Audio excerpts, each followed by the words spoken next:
जाती नहीं तुम्हें दुनिया के कोने कोने में बयाना के वास्ते पैकेज देखो, यहाँ पे आपको बिल्कुल यहाँ का भी एक पैकेज देखो, करो जी, सिर्फ रोको जी। हजरत अल्लाह का वास्ता, ये सबसे पहले वॉलंटियर्स और हज हाउस चलाने के वास्ते और हज के जितने भी जिम्मेदार हैं उन लोगों से माफी मांग लो तुम्हें। अस्सलामु अलैकुम वरहमतुल्लाहि वबरकातुहू। नाज़रीन, इस्तक़बाल है हमारी यूट्यूब चैनल पर।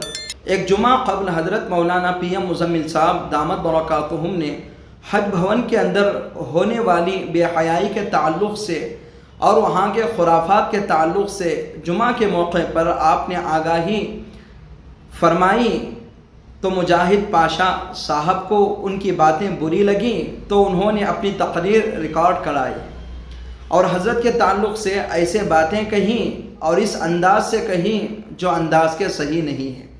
पहले सुनते हैं कि हज़रत मौलाना PM मुज़म्मिल साहब ने क्या कहा है, सुने थोड़ा आप। पीरा गर्चे के मुझे खुद दावत है हज कैंप में दुआ करने की, लेकिन दावत को सामने रखकर ये आजिज़ अपनी जुबान को बंद नहीं कर सकता, साफ साफ कहने का मिजाज रखता है। हज कैंप नहीं रहा, अब हज कैंप बेहयाई का अड्डा बन चुका है। अल्लाह हिदायत दे, अल्लाह हिदायत दे। पानी पूरी का पार्क बन चुका है, चीख और फाल का मैदान बन चुका है।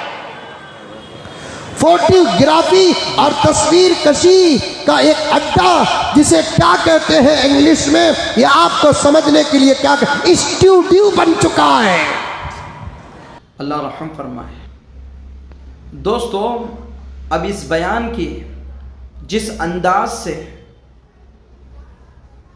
मुजाहिद पाशा साहब ने मजम्मत फरमाई है वह काबिल तरदीद है। ऐसा नहीं कहना चाहिए था। आप मारूफ आलिम दीन हैं, आपका एक मुकाम और मर्तबा है।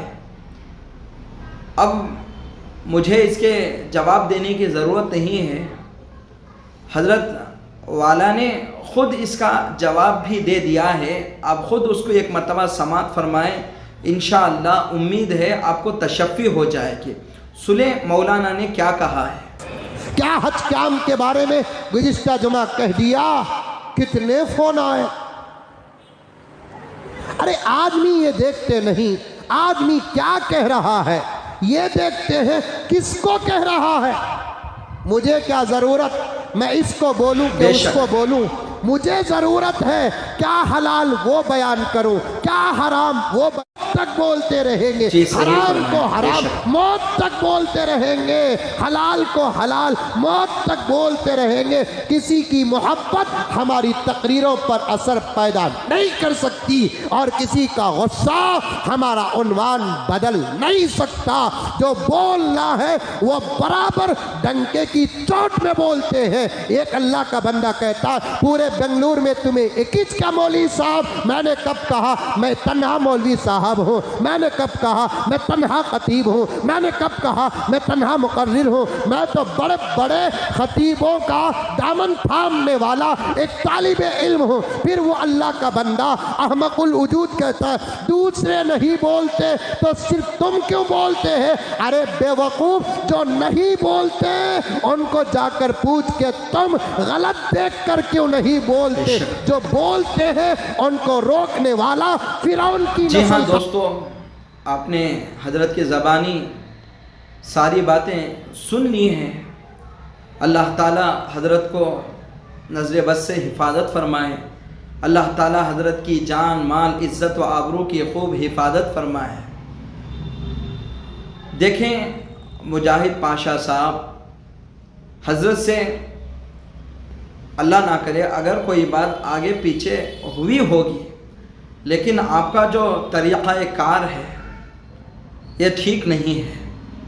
आप एक आलिम दीन से बात कर रहे हो, कोई और बेहतर तरीक़ा भी हो सकता था अपना पैगाम पहुंचाने का। ये तरीक़ा आपका ठीक नहीं है। हज़रत ने ना आपको कुछ कहा है, ना वहाँ के खादिमीन को कुछ कहा है। आप ऐसे ही बस पता नहीं क्यों आपने ऐसा बयान रिकॉर्ड करवा दिया। अल्लाह ताला शर से हिफाजत फरमाए, अल्लाह ताला दोनों में खैर को मुक़द्दर फरमाए। आमीन। जज़ाकल्लाहु खैरा।